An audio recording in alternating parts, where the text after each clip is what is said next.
focus of this video is to show some examples of poor, average and good answers to question 1 of the MAAF117 main exam. So let's get started. The first part of question 1 requires candidates to calculate the new cost of equity, assuming that a $55 million loan is taken out, and then to calculate the new WACC. In order to calculate the new cost of equity, what candidates would have had to do is calculate the geared beta. In this first example, the candidate has calculated the cost of equity using the ungeared beta, and they've then gone on to calculate WACC. Then realizing that they needed to re-gear the beta, have correctly calculated the geared beta, and then have had to go back and amend CAPM, cost equity calculation, which they've done correctly, as well as WACC. So the lesson here is to plan carefully before you start. Whilst this candidate got full marks for the section, they would have wasted a lot of time. This is an example of a poor answer. They've calculated the cost of equity using ungeared beta.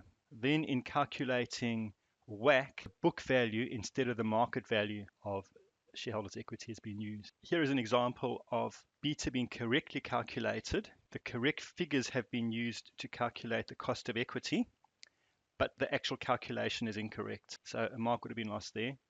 Even though the cost of equity is incorrect, the candidate would not have been penalized again in calculating the WACC. And here's an example of a really good answer. It's clear. All the calculations have been shown. Beta geared is correct. Cost of equity is correct. The calculation for the WACC has been clearly set out. In part B, we asked to explain why the asset beta before the loan is taken out is different to the geared beta after the loan has been taken out. And candidates also need to explain why the WACC changes after the loan has been taken out. To answer the first part, the key difference between the ungeared and geared beta reflects the risk arising due to the increased level of gearing. The changing WACC is due to two key variables. Before the loan was taken out, WACC would have been based on a capital structure of 100% equity, whilst afterwards it includes debt, which has a lower cost than equity. Now, this is an example of a poor answer. The focus of the answer is trying to explain what beta is. The second part of the answer doesn't address the requirement, which is to explain why the WACC has changed after the loan was taken out. This is an average answer. The first part is directed at the requirement. The geared beta is greater than ungeared beta, as taking on debt increases the risk of the investment for an investor. This is more of a general explanation, beta, but it's not addressing the question. Then shareholders will expect more return from the investment, which is reflected in increase in WACC, because the WACC represents the risk-adjusted return demanded by all providers of capital, including shareholders. That is true, and that would have an impact on WACC. The last point provides a valid reason why WACC has changed, so that is good. There is an example of good answer, but perhaps too much information has been provided. The area in the rectangle represents the answer required. Beta has changed because taking out the loan makes LI exposed to more risk. More specifically, raising debt by the form of a bank loan gives rise to increased financial risk, such as liquidity risk. That is enough. Let's move on to part B. Requirement asks to advise which performance measure from table 1 would be most appropriate to use for factor A. Also advise which would be the most appropriate for factor B. Justify your advice for each factor. And finally, advise which one of the three options should be selected. Now, some candidates, instead of advising which performance measure, which are listed here, should be used, they provided as advice as to which option should be selected. So factor A, we're looking at investing in new technology and products every 3 years and a preference to recover the upfront costs within the 3-year period. So which measure is going to help us know whether we've achieved this or not? And the answer is the payback period.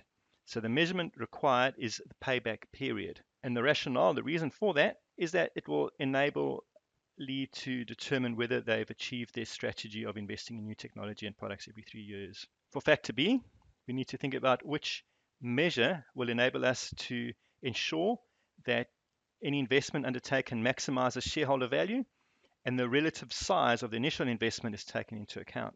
So the answer for that is NPV as a percentage of upfront construction setup costs. And the justification is that the measure takes into account the relative size of the initial investment for each option more effectively, and it helps us ensure that we maximize shareholder value.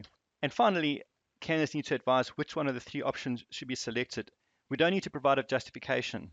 This is an example of a poor answer. The performance measure suggested here, ROI per annum, is not listed in the question. One of the measures within the table in the question should have been selected. No justification has been provided. The same with factor B, profit per month in proportion to investment made. That's not a measure from table 1, so no marks can be awarded. And again, no justification has been provided.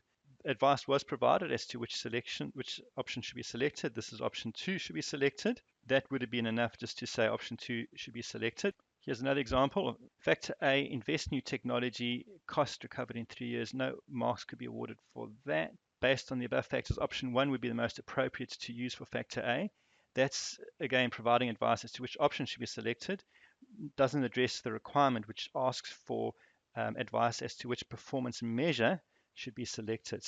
For factor B, no performance measure has been suggested, and this here wouldn't be an acceptable justification for any measure. And then finally, advice has been given as to option 2, most appropriate, correct. So a mark would be awarded for there. But then there's a lot of time being spent justifying why option 2 should be selected. No justification was needed. In this answer, the correct performance measure has been suggested for factor A, but no real reason has been provided. It's just a description of what the payback period is. So it wasn't linked to the strategy to invest in new technology and products every 3 years. What would have been enough out of this whole block of advice is option B should be selected. Let's move on to part C. The requirement is to provide advice to LI management as to how each of the above two issues, the introduction of a border tax was issue 1, issue 2 was the potential use of robots, how they would impact upon the Lumenthal project. In this sort of question, it is important to go back into the scenario and to identify points within the scenario that can be used in developing your answer.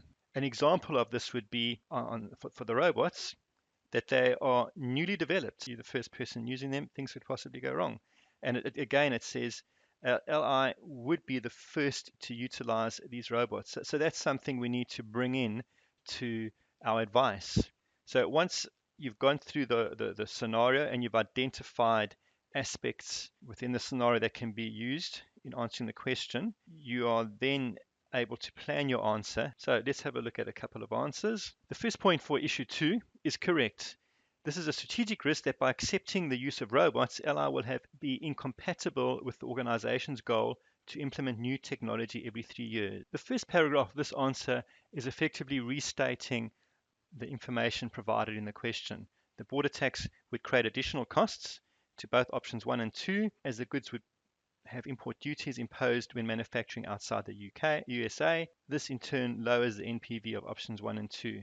Then a valid point has been made. Option 2 still has the highest NPV. However, it is very close to the NPV of option 3, being insignificant to the decision-making process. Therefore, non-financial factors should be considered. So the impact on the project with regard to this point is that perhaps might be better to manufacture in the United States, because the company product image in the US market of homegrown versus imported tiles manufactured in the US may be a motive for US customers to purchase the tiles. Here is an example of a good answer to part C. First point being made is that the decreased NPV for options 1 and 2 would reduce the contribution to shareholder value, which is what directors are focusing on, ensuring that we maximize the shareholder value. Next point, that there's no impact on option 3 from this particular issue, which would make option 3 relatively more attractive than the other two options. Another good point is that the introduction of this legislation may create political uncertainty and increase strategic risk, whereas management may be better to select an option which mitigates this risk, which is option 3. The border tax will increase the duration of the payback period, and this was relevant and is an important consideration. Again, a good linkage to a point made earlier in the scenario.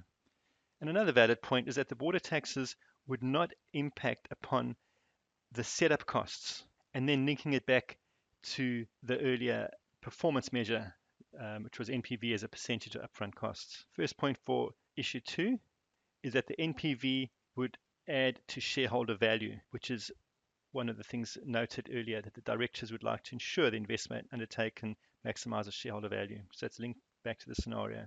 Another good point here is that the issue may result in reputational risk if customers were to look negatively at the decision not to employ workers and provide opportunity for economic growth and income generation on a broader basis. So that's a good answer, thinking out of the box. Again, we're saying we're going to have improved profitability and a shorter payback period. And finally, another good point is that with the use of robots, you reducing the risk of labor price movements. I hope you found this short video useful. So just to sum up, it is key that all answers are addressing the requirements. It's important to focus on what is required, to plan your answer carefully. And just a final tip is the best preparation for the exam is to develop your exam technique. You need to do what perhaps you could call time trials, in that take a past exam question and give yourself 45 minutes. Once 45 minutes are up, stop, even if you haven't completed it, and then compare your answer to the suggested solution, reflect on where there are differences, where you've done well and where you need to improve, and then keep on doing that.